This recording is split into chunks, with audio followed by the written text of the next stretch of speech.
pessoal, me chamo Renata, estamos aqui no Explicador Virtual para conversarmos sobre história. Vamos lá?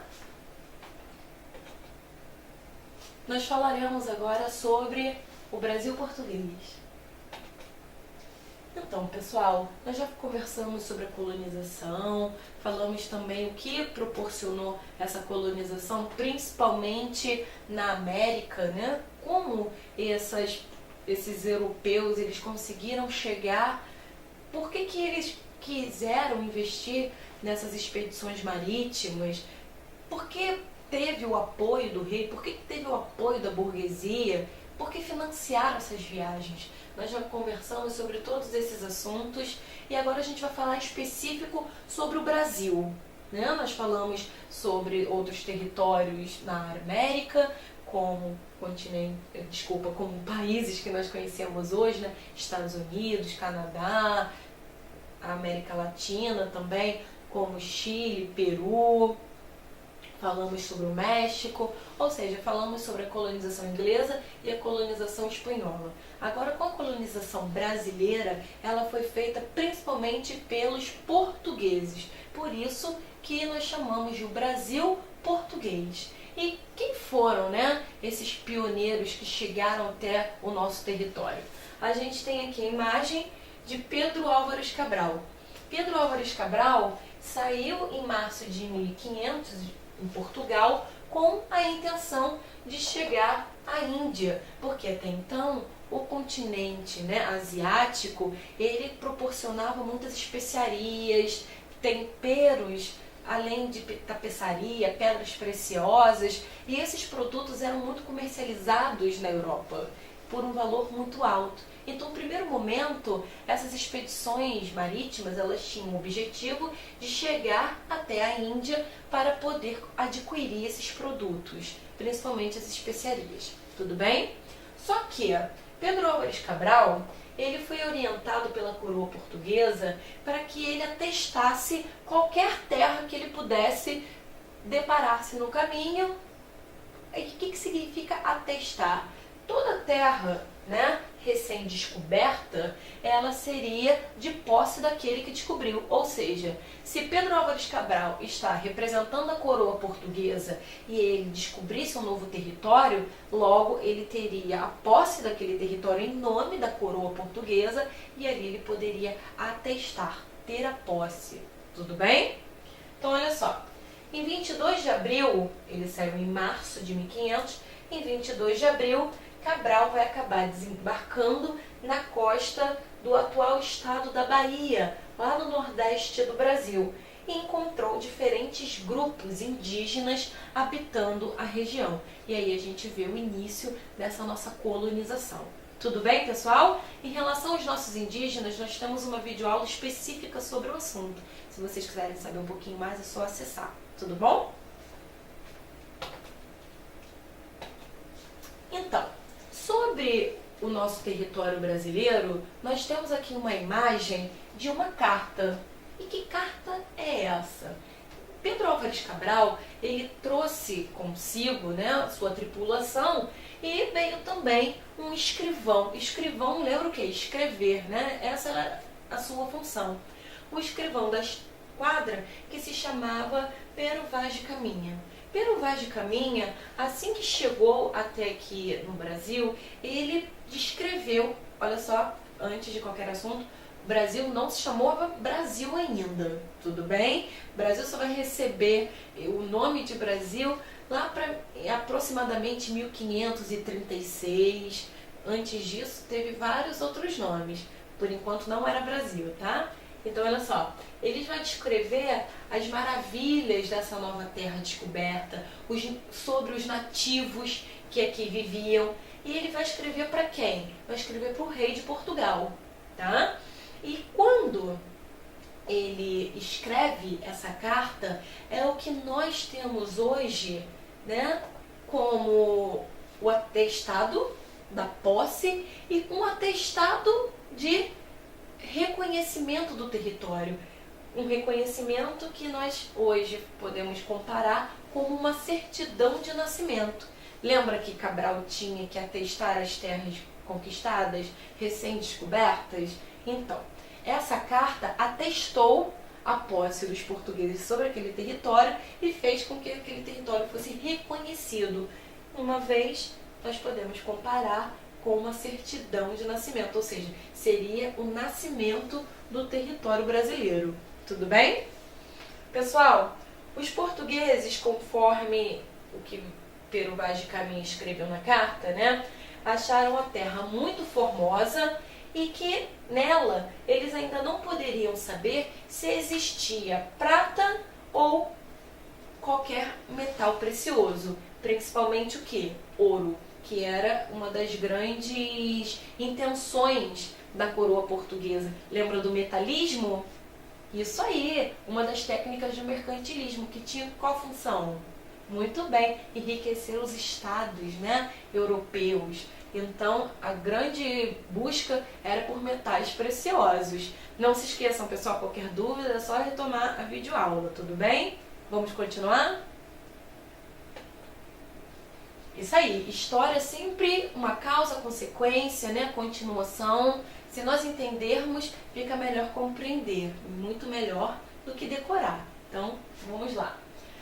Quando a coroa portuguesa percebeu que talvez não houvesse, né, prata, ouro, metais preciosos, também não surgiu um interesse imediato, tão repentino, né, tão logo, de colonizar aquelas terras. Por quê? Uma colonização, você precisa de investimento, você precisa deixar dinheiro ali para pagar a mão de obra ou para poder montar alguma estrutura. Essa não era a intenção da coroa. A intenção era lucro rápido. Então, eles no primeiro momento não tiveram muita curiosidade, muita vontade para poder fazer a colonização. Entretanto, o que vai acontecer? Essa terra pode ser alvo de disputa, invasão de outros povos. Então, a coroa portuguesa vai ter que pensar em uma atividade econômica que eles pudessem obter lucro sem muito investimento. E aí que vai entrar a principal atividade econômica da coroa da colônia brasileira, a extração do pau-brasil. Era uma árvore que era encontrada no território em abundância, né? Ou seja, em grande quantidade, e eles poderiam utilizar pouca mão de obra. E qual será essa mão de obra que eles vão utilizar? Acertou se você disse mão de obra indígena. Vamos saber um pouquinho mais a respeito? Vamos lá, pessoal. A mão de obra indígena vai significar o quê? Uma mão de obra barata. Por quê?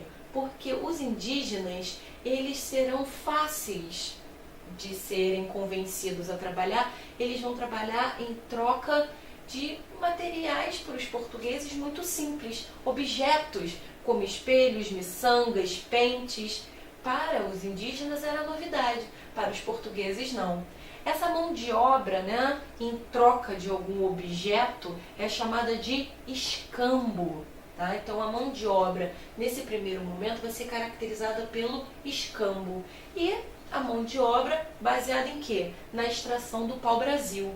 Aqui a gente vê que o pau-brasil, no seu caule, né, na sua extensão, se você tira as primeiras cascas, no seu interior a gente vê uma substância avermelhada. Essa substância era utilizada para poder tingir os tecidos, que às vezes eram tingidos com cores, né, mais próximas de algum elemento da natureza, que era mais encontrado. E esse tecido vermelho, com essa cor viva, não era tão encontrado assim, então chamava atenção. Era utilizado o pau-brasil para o tingimento dos tecidos e também a sua madeira avermelhada servia para fazer móveis, móveis diferentes, móveis, né, com a coloração mais avermelhada, diferente do que eles encontravam. Tudo bem, pessoal, por enquanto? Então, vamos continuar. Eu falei com vocês que o pau-brasil ele começou a ser extraído pelos indígenas. Mas onde será que essa madeira toda ela era guardada? Foram construídas feitorias.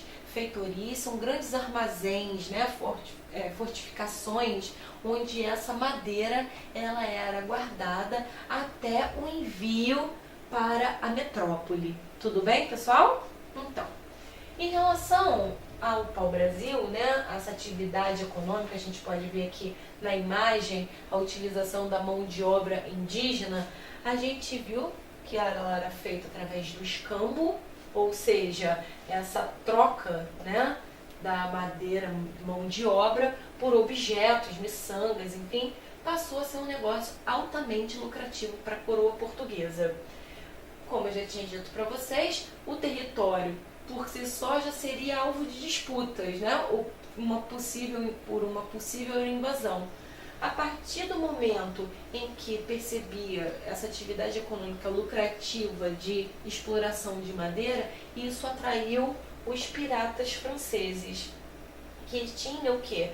Um grande comércio já com os indígenas. E aí a coroa portuguesa ela começou a ter que lidar com esse problema. Que problema, Renata? Essa presença, né, constante dos franceses em solo brasileiro. Tudo bem? Por que será que esses piratas franceses eles despertavam tanta ameaça assim, para os portugueses, né? Vamos lá. Então, pessoal, nós vamos falar sobre a invasão francesa que vai acontecer nesse território brasileiro numa videoaula específica. Para que a gente possa entender, né, esse monopólio português em relação à exploração do pau-brasil, a gente também tem que entender os seus interesses. Qual era o interesse da coroa portuguesa, né? Claro, a gente já conversou a respeito. Eles se interessavam por lucro rápido, sem muito investimento. Só que olha só, se a gente parar para pensar, se eu só retiro da natureza e não reponho, vai acabar. E nós estamos falando de árvore que demora um certo tempo para crescer. Então, do mesmo modo que eles tinham, né, um grande lucro, né, uma grande atividade econômica com a exploração do pau-brasil, essa exploração do pau-brasil, ela não poderia ser a única. Então, eles passaram a expandir e explorar outros recursos locais. E aí a gente vai perceber, de fato, o interesse na colonização portuguesa, para buscar metais preciosos, para buscar uma nova atividade econômica além da extração do pau-brasil. Tudo bem? E como eu falei para vocês, vai acabar e será substituída por outra. Qual será? A gente vai saber em breve. Tudo bom, pessoal? Vamos fazer exercícios? Então vamos lá. Vamos assinalar a alternativa incorreta, né, sobre o início da exploração no Brasil. Leitura atenta, tá, pessoal? Desculpa. Leitura atenta ao enunciado, sempre. Porque aí nós vamos assinalar a resposta incorreta e não a correta. Então vamos lá. Letra A. De 1500 a 1530, os portugueses realizaram a exploração de pau-brasil, usando a mão de obra indígena. Tá certo, né? Foi a primeira atividade econômica e eles utilizaram a mão de obra indígena através do escambo. Isso aí, que é a troca da mão de obra por objetos que eles utilizavam como miçangas, e espelhinhos, pentes, tudo bem? Letra B. O pau-brasil era cortado e transportado pelos indígenas até as feitorias. Tá certo, né? Mão de obra era feita pelos indígenas, mão de obra da exploração do pau-brasil, da extração do pau-brasil. E eles guardavam nas feitorias, que eram aqueles fortes, imensos fortificados, guardavam as madeiras para depois elas serem enviadas para a metrópole, que era, isso aí, Portugal. Tudo bem? Então, a gente está tirando a prova real de todas as alternativas. Letra C. Apesar da presença, né, de a presença holandesa ter ser iniciado como parceria, a coroa portuguesa sentiu-se intimidada pela prosperidade dos comerciantes holandeses e os expulsou antes do início do cultivo da cana-de-açúcar. Tá estranho isso, né? Porque olha só, estou falando sobre o início da exploração no Brasil. Quando nós conversamos sobre o início da exploração no Brasil, nós não mencionamos os holandeses, tampouco a atividade econômica da cana-de-açúcar. Será que essas pessoas estarão aqui desenvolvendo essa atividade? Talvez sim. Eu já digo para vocês que sim. Porém, não no início da exploração. Leitura atenta do enunciado sempre. Então a gente já tem uma forte candidata para a alternativa incorreta. Mas a gente precisa ler tudo até o final. Então vamos lá na letra D. Os franceses também vieram em busca do pau-brasil. Correto, né? Quem? Os piratas franceses. Então, a resposta incorreta é a letra C. Tudo bem, pessoal? Qualquer dúvida, revisem a videoaula e até breve.